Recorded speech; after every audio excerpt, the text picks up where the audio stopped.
বুঝতে পারছেন নিচেকার গাছগুলো কেমন জ্বলে গেছে, কালো হয়ে গেছে।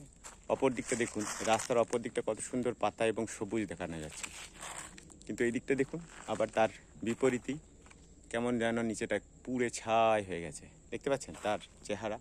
পাতা গাছ, ছোট ছোট গুল্ম গাছগুলো কি হচ্ছে, কি অবস্থা।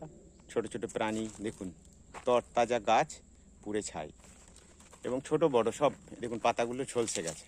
এই গাছগুলো আর হবে না। পাখির ডাক শুনতেই পাচ্ছেন, আমরা তাদের বাসা পুড়িয়ে দিচ্ছি। আপনারা একটু বিচার করুন এবং লোককে জানান, সচেতন হন, লোককে সচেতন করুন, জঙ্গলে আগুন দেবেন না। এই আসছিলাম আমি কলেজ থেকে ফেরার পথে, দেখছি এই জায়গাটাতে জ্বলছে।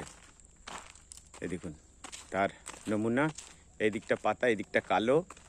তার কি রূপ আপনারা খুব সহজেই বুঝে যেতে পারছেন। দেখুন এই দিকটা কত সুন্দর পাতা পড়ে রয়েছে, এই দিকটা কত সুন্দর পাতা পড়ে রয়েছে এবং সবুজ সবুজ গাছ। এই দিকটা লাগেনি, মাঝে এইখানটা ফাঁকা আছে বলে আছে। তো দেখুন এই দিকটা, এখান থেকে আমি নিভি গেলাম একবার। এই দিকটা দেখুন, অপর দিকটা দেখুন, আর তার অপর দিকটা দেখুন। দেখুন দুদিকেই দেখুন আপনারা, এই দিকটা কালো, গাছগুলো কেমন শুকিয়ে শুকিয়ে গেছে। এই দেখুন, এই দেখুন গাছগুলো কেমন শুকিয়ে শুকিয়ে গেছে। আবার অপর প্রান্তটাই দেখুন, গাছগুলো কত সতেজ হয়ে রয়েছে। আবার এই দিকটা দেখুন, গাছগুলো কেমন ঝলসে গেছে। এই যে এই দিকটা, এই যে এই দেখুন, দুটো ডিফারেন্স বুঝতেই পারছেন। এই দিকটাও যা দেখুন, এখানটাতে ভালো করে আপনি বুঝতে পারবেন।